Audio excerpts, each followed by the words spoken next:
Bismillahirrahmanirrahim. Assalamu alaikum. Today we will discuss about factors responsible for the downfall of Ayub Khan. تو آج ہم ایک اور امپورٹنٹ ٹاپک کو ڈسکس کرنے جا رہے ہیں کہ وہ کون سے فیکٹرز تھے، وہ کون سے وجوہات تھے جس کی وجہ سے ایوب خان کا جو ایرا تھا وہ زوال پذیر ہوتا ہے. ٹھیک ہے، تو آج ہم وہ تمام فیکٹرز ون بائی ون اس ویڈیو میں ڈسکس کریں گے. So without wasting any time, we'll get started topic.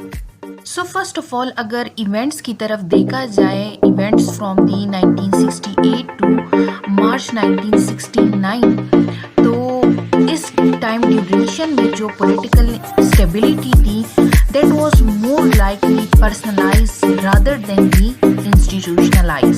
ٹھیک ہے، سو فرسٹ آتی ہوں فرسٹ فیکٹر کی طرف کہ جب ایوب خان کنسٹیٹیوشن کو فریم کرتے ہیں and that was constitution of 1962، تو اس میں جو تمام کی تمام پاور تھی وہ کس کے ہاتھ میں رکھ دی جاتی ہے؟ وہ صرف اور صرف تمام پاورز پریزیڈنٹ کے پاس ہوتے ہیں. Means presidential form of government کو انٹروڈیوس کرتے ہیں اس کنسٹیٹیوشن میں. ٹھیک ہے، تو ایک تو یہ فیکٹر تھا.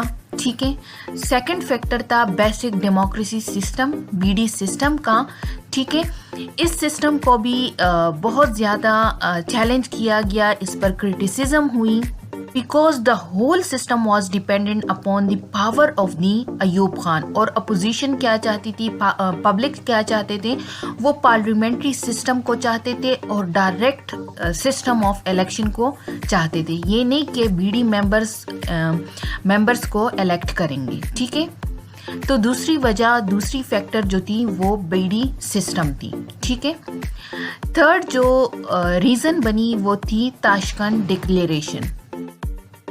جب پاکستان میں تاشکنڈ ڈکلیریشن کی نیوز پھیلتی ہے تو اس سے لوگ بہت زیادہ شوق ہو جاتے ہیں، حیران ہو جاتے ہیں، کیونکہ وہ کچھ اور ایوب خان سے ایکسپیکٹ کر رہے ہوتے ہیں. ٹھیک ہے، بٹ اس تاشکنڈ ڈکلیریشن سے جو حالات تھے ایوب خان کے لیے اور زیادہ سخت ہو جاتے ہیں، کریٹیکل ہو جاتے ہیں.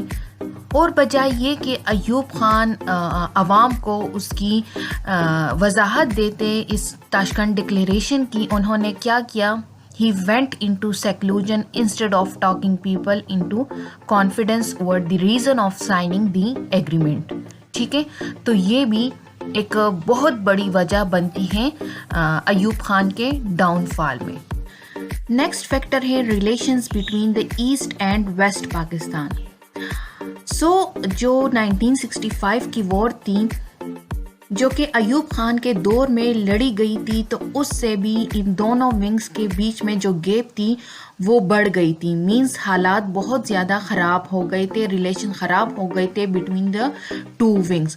آلدو جو وہ جنگ تھی وہ ایسٹ پاکستان کے بارڈر پر تو نہیں لڑی جا رہی تھی، بلکہ وہ ویسٹ پاکستان کے بارڈرز پر لڑی جا رہی تھی. بٹ ان کو یہ آبجیکشن تھا کہ during the war it was cut off from the West Pakistan, جس کی وجہ سے جو لیڈرز تھے ایسٹ پاکستان کے وہ آبجیکشنز کر رہے تھے that in this likely situation they can over run by the India.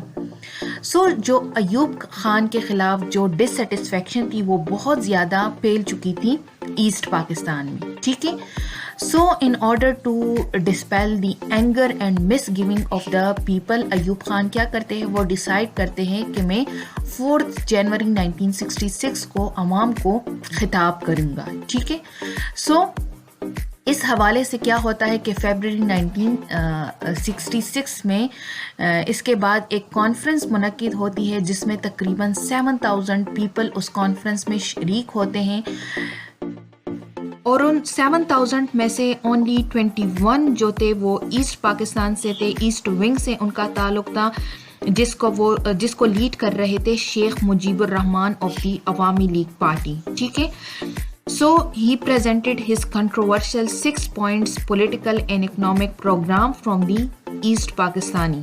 ٹھیک ہے، جہاں پر وہ کیا کرتے ہیں کہ شیخ مجیب الرحمان اپنا فیمس 6 point فارمولا پریزنٹ کرتے ہیں. نیکسٹ ہے پریزیڈنشیل الیکشن 1965. اگر آپ کو یاد ہو میں نے اس حوالے سے پچھلے ویڈیو میں بھی بات کی تھی کہ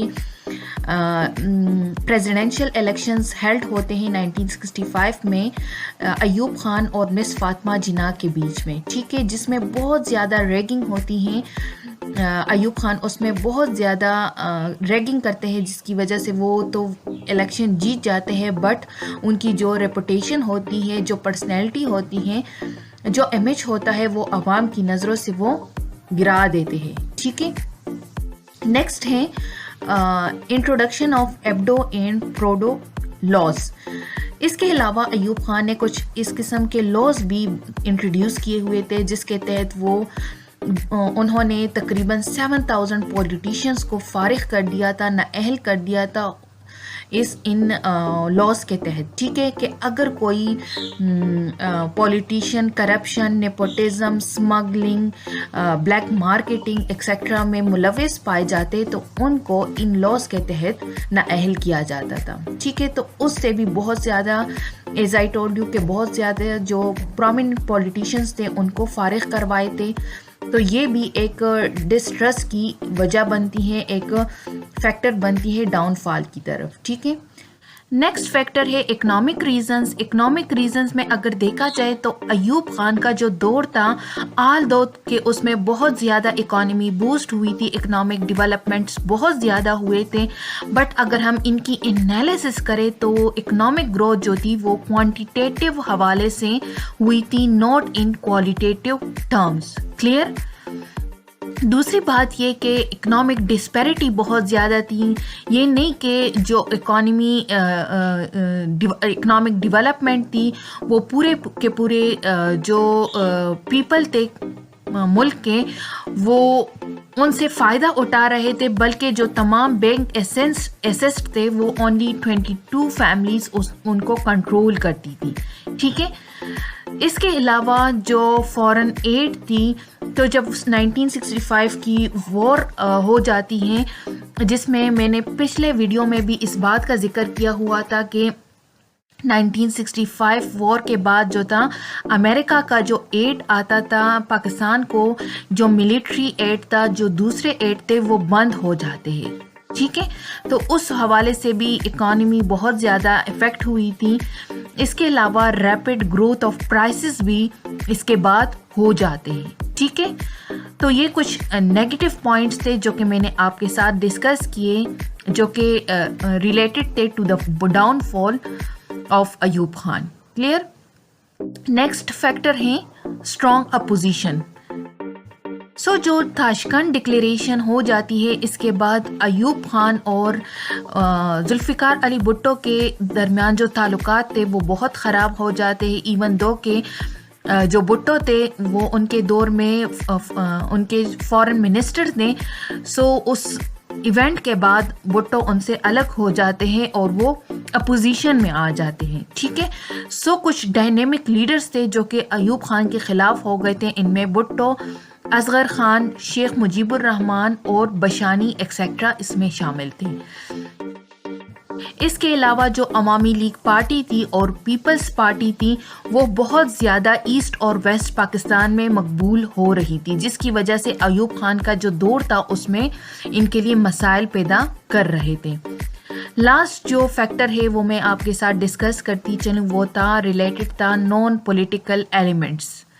جو ایوب خان تھا ان کے خلاف 1968 سے لے کر 1969 میں کچھ movements, anti Ayub movements start ہو جاتے ہیں. اور کون ان کو سٹارٹ کرتے ہیں؟ ان کو اسٹوڈنٹس اس میں شامل ہوتے ہیں، lawyers, teachers, doctors, labours, politicians etcetera اس میں شامل ہوتے ہیں. In order to this joint labour council کو کال کیا جاتا ہے فار دی لیبر اسٹرائک. اس کے علاوہ سینٹرل میڈیکل باڈی اس حوالے سے ہیلڈ ہوتی ہے for a successful strike of the doctors. Association of teachers participated in the anti Ayub movement. These were all about the factors affecting or factors responsible for the downfall of Ayub Khan.